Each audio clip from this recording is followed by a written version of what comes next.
ధనుసు రాశి మిత్రులారా 2025 ఆంగ్ల నూతన సంవత్సర శుభాకాంక్షలు. ఈ సంవత్సరం మీకు శుభ ఫలితాలు ఎలా ఉన్నాయంటే, బృహస్పతి మే నుండి 7వ స్థానంలోకి సంచరిస్తున్నారు, శని 4వ స్థానంలో సంచరిస్తున్నారు, రాహు మే నుండి 3వ స్థానంలో, కేతు మే నుండి 9వ స్థానంలో సంచరిస్తున్నారు. ధనుసు రాశి వారికి 2025 సంవత్సరం అంత అనుకూలంగా లేదని కూడా చెప్పచ్చు, కాస్త మిశ్రమ ఫలితాలని చెప్పచ్చు. అర్ధాష్టమ శని ప్రభావం చేత మీకు అర్ధాష్టమ శని ప్రవేశిస్తుంది. ధనురాశి వారికి సంవత్సరం సమస్యలు, చికాకులు అధికమయ్యే అవకాశాలు ఉన్నాయి. అయినప్పటికీ బృహస్పతి యొక్క ప్రభావం వలన ముఖ్యమైన పనులు పూర్తి చేస్తారు, సులువుగా ఆకట్టుకుని సంబంధాలను పెంపొందించుకుంటారు. ఈ రాశిలో జన్మించిన ఇతరులకు అయస్కాంతంలాగా ఆకర్షిస్తారు మీరు. శుక్రుడి సంచారం కొన్ని రాశుల వారికి కలిసి రానుంది.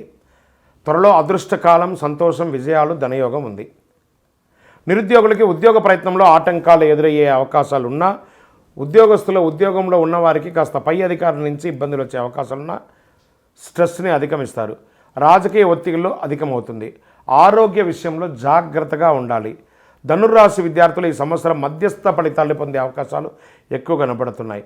ధనుర్రాశి స్త్రీ కుటుంబంలో వాదనలు మరియు ఘర్షణ వాతావరణం ఎక్కువ అయ్యే అవకాశాలున్నాయి, జాగ్రత్త పడండి. వ్యాపారస్తులు మధ్యస్థంగా ఉంది, కాస్త జాగ్రత్తగా పెట్టుబడి పెట్టేటప్పుడు కాస్త జాగ్రత్తగా ఆలోచించి పెట్టుబడి పెట్టండి, లేదా మోసపక్కండి. అవి ఇవి ఒక ఈజీ మనీకి చాలామంది ఇప్పుడు మార్కెట్లో తిరుగుతున్నారు. అలాంటి వాటిలో పెట్టుబడి పెట్టి మొత్తానికి మోసం తెచ్చుకోకండి. బాగా చెప్తున్నాను, మీకు అది కొంచెం అట్రాక్ట్ అవుతారు. ఈజీ మనీకి ధనుసు రాశి వారు బాగా అట్రాక్ట్ అవుతారు, దాన్ని అవ్వకండి. కుటుంబ సమస్యలు అధికంగా పొందే అవకాశాలు ఉన్నాయి. అన్నదమ్ముల మధ్య, అక్కచెల్లెల మధ్య, భార్యాభర్తల మధ్య కూర్చొని మాట్లాడుకొని పరిష్కరించుకోండి. ఆచితూచి వ్యవహరించండి, ఎందుకంటే కుటుంబ సభ్యులతో మాట్లాడేటప్పుడు జాగ్రత్త వహించాలి. రాజకీయ నాయకులకు రాజకీయపరమైనటువంటి ఒత్తిళ్ళు అధికమవుతుంది. సమాజంలో తిరిగేటప్పుడు ప్రజాక్షేత్రంలో చాలా జాగ్రత్తగా ఉండాలి. రైతాంగం మిత్రులకి మిశ్రంగా ఉంటుంది. నూతనంగా ఉద్యోగం కోసం ప్రయత్నం చేసే వాళ్ళు కాస్త ఓపిక పట్టాలి. మార్చి తర్వాత కొంచెం అనుకూలంగా ఉంది. మే తర్వాత వివాహం కాని వారికి వివాహాలు వచ్చే అవకాశాలు కనబడుతున్నాయి. ఐటీ రంగం వారికి స్ట్రెస్ విపరీతంగా ఉంటుంది, జాగ్రత్త పడాలి. ఈ మీడియా రంగం వారికి మిశ్రమ ఫలితాలను కూడా చెప్పచ్చు.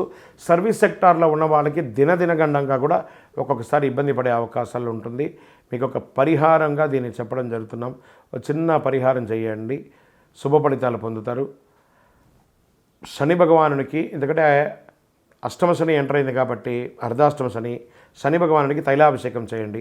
నవగ్రహాలకి 19 ప్రదక్షిణలు ప్రతి శనివారం చేయండి. కాకికి బెల్లం ముక్క పెట్టండి. నువ్వులు దానం ఇవ్వండి. ఎవరైనా పేదవాళ్ళకి చెప్పులు దానం వేయండి. దక్షిణామూర్తి స్తోత్రం పారాయణం చేయండి. అతి శక్తివంతమైనటువంటి కరుంగాళి మాలను ధరించండి. సకల దోషాలు తొలగి ఆనందంగా, ఆరోగ్యంగా, ఐశ్వర్యంగా ఉంటారు. విజయోస్తు.